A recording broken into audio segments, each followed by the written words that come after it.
According to a new review of international labor laws by the Center for Economic and Policy Research, nearly a quarter of all American workers lack paid vacation days or paid holidays.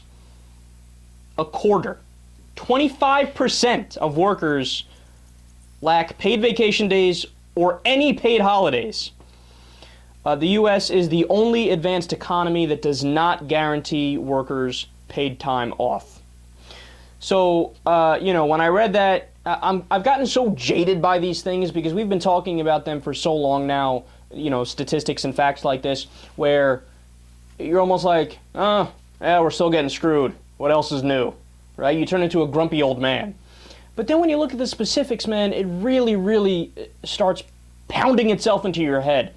So, for example, Germany has over a month paid days off by law. New Zealand, a month paid days off by law. Australia, 28 paid days off by law.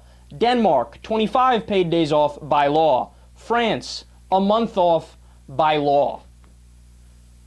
Now, could you imagine? I mean, the Democratic Party in the United States couldn't even get a minimum wage, a little minimum wage hike through to fucking $9 an hour. Hell was raised and business interests shut it down to the point where Obama mentioned it in his State of the Union speech, and then afterwards, nobody. There were a couple in the Progressive Caucus tried to bring up a bill for like a $12 minimum wage. Then there was another proposal from another Democrat said $10 an hour. And none of that got through, and then never mind that I haven't even seen the actual proposal for the $9 minimum wage from Obama. But even that, and by the way, we have the presidency, we have the Senate. At one point, we had a supermajority. We didn't get any of these things through. So if we can't get a little minimum wage hike through, it's not even on their radar to pass a law that says, hey, on a national level, can we do 1 week paid vacation by law? 1 week. It would be fucking 7 days. I'm reading you off here. New Zealand gets a month off by law. We can't even get 7 days by law.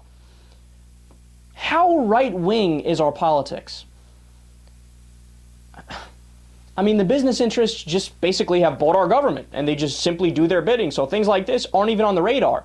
Meanwhile, if you poll the American people and ask them that basic question, hey, just out of curiosity, how would you feel if we gave you 4 paid days off and it was a law? Would you be in favor of that?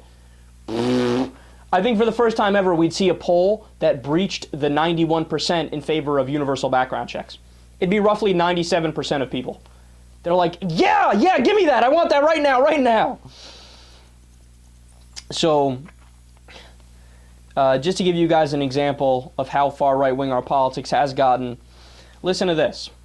This is a New York Times headline on July 31st, 1910. How long should a man's vacation be? President Taft says everyone should have 3 months. William Howard Taft, a conservative Republican, argued that all workers need 2 or 3 months of holiday time each year to improve health, family connections, and productivity. That was a conservative Republican. Did you know that during the Depression era, when we were getting back on our feet, FDR was heavily considering, they were this close to passing a 30-hour work week law. We almost had a 30-hour work week in the United States.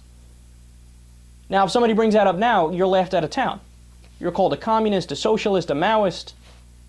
I can't even fathom the attacks that would be thrown at you.